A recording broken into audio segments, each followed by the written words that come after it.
What's going on, guys? I've got some helmet cam footage from the Endurocross track that's been sitting in the archives for 6 weeks or so. But anyway, I realized I had this stuff ready to go and I haven't posted an Endurocross video in a really long time, actually. Way longer than I thought. And yeah, decided to put this up. Some people have been asking for it, so here it is.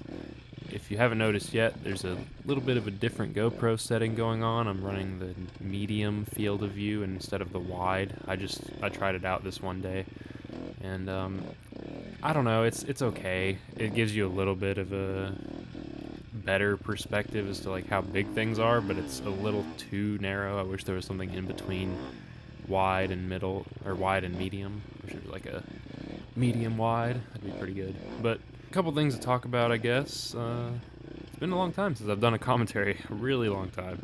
I'm riding the 250F. It's 2016 250F. I really like the 250F in Endurocross. The thing feels so light. I mean, it feels as light as my 252 stroke did. Actually, sometimes it feels lighter, honestly. The new chassis on these new bikes is just so good, and I love the way just the fit and finish of the bike overall. It just seems like such a tighter package, which, I mean, anytime you get on a new bike, that's what it feels like, so no surprises there. But I love the 250F's power. Like, it's got enough grunt down low, and it pulls amazing up top. I mean, it just keeps going, and I can ride the whole Endurocross track in first and second gear and not ever have to really worry about too much throttle. I mean, every once in a while it might get out of control a little bit, like in the Matrix or something, but overall it's so much more manageable than the two-stroke was, because I'm not Cody Webb. I mean, those guys that ride 300s and stuff in Endurocross, that's impressive. They have insane throttle control and clutch control too. But I'm also riding the 250F in Torn now, just because I'm so used to it from riding Endurocross on it that riding the 450 is just really difficult. I tried riding it at Oak Hill at the first round of Torn, and the thing just beat me to death. I'm not ready to ride a 450. It's so hard to go back and forth. So yeah, I'm just going to be sticking to the 250F, I think, for the rest of the year. Unless there's some really open tracks, I might jump on the 450, but for now, I'm loving the 250F, man. I don't ever feel like I'm really down on power. I mean, there's some situations on long straightaways where I've gotten past, and it's like, you know what, it's worth how much better this thing corners. But yeah, anyway, something else I should talk about, I guess. I have a new job. I don't talk about personal stuff that much because I just don't think people really care. If personal stuff bores you, just go ahead and mute the video and watch the rest of it muted. But anyway, I got a new job working for Motorcycle Superstore, or MAG, which is Motorsport Aftermarket Group, and they own a lot of different companies. Cycle News, I believe, is one of them. But Tucker Rocky, Motorcycle Superstore, J&P Cycles. J&P is a street retailer for aftermarket parts. But anyway, I'm working there now as a digital media producer. Sounds so professional. It's really just videographer, basically. I'm shooting and editing videos for them, so I just started on Monday. It's coming along pretty good. I mean, I never would have thought I'd be working in the industry, but I am now. So it's weird. Like, I thought working in the industry was all, I don't know, I figured it's something you had to luck into, and I guess I kind of lucked into it. I was out of a job. I was freelancing for the past 3 months or so, 3-4 months, and doing okay. I mean, it was a steady stream of business, not a whole lot of money, but decent.